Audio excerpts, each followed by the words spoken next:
চলুন আজকে একটা দারুণ ইংরেজি শব্দ শেখা যাক যেটা আমাদের সবারই অনেক কাজে লাগবে। কখনো কি এমন মনে হয়েছে যে জীবনটা এক জায়গায় থেমে গেছে, কোনো কিছুই যেন এগোচ্ছে না? এই যে আটকে থাকা অবস্থা, ইংরেজিতে একেই বলে স্ট্যাগনেশন। শব্দটা খেয়াল করুন, স্ট্যাগনেশন মানে এমন একটা অবস্থা যেখানে সব কিছু একদম থেমে গেছে, কোনো উন্নতি বা পরিবর্তন নেই।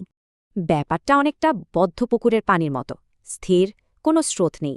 এটাই হলো স্ট্যাগনেশন। আচ্ছা, তো বাস্তব জীবনে এই শব্দটা কিভাবে ব্যবহার করা যায়? চলুন কিছু উদাহরণ দেখি। যেমন ধরুন অর্থনীতিতে, এখানে বলা হচ্ছে বাজারে স্থবিরতার কারণে নতুন কাজ শুরু হচ্ছে না। আবার দেখুন ক্যারিয়ারের ক্ষেত্রে, মানে অনেক দিন ধরে চাকরিতে কোনো উন্নতি বা প্রমোশন হচ্ছে না। এমনকি রাজনীতিতেও রাজনৈতিক অচলাবস্থার কারণে দেশের জরুরি কাজগুলো আটকে আছে, এটাই বোঝাচ্ছে। শব্দটা আরেকটু সহজভাবে বুঝতে চান? তাহলে চলুন আকাশের গল্পটা শোনা যাক।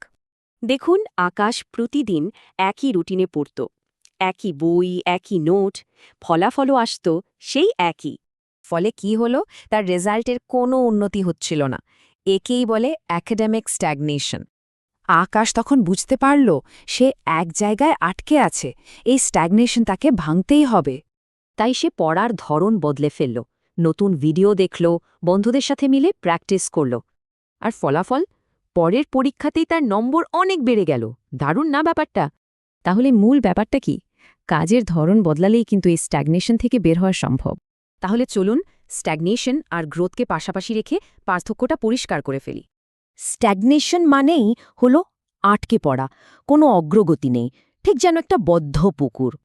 আর গ্রোথ হলো ঠিক তার উল্টোটা, সব সময় এগিয়ে চলা, ঠিক যেন নদীর স্রোতের মতো। এখন ভাবার বিষয় হলো জীবনের কোন কোন জায়গায় এই স্ট্যাগনেশন ভেঙে গ্রোথ আনা সম্ভব।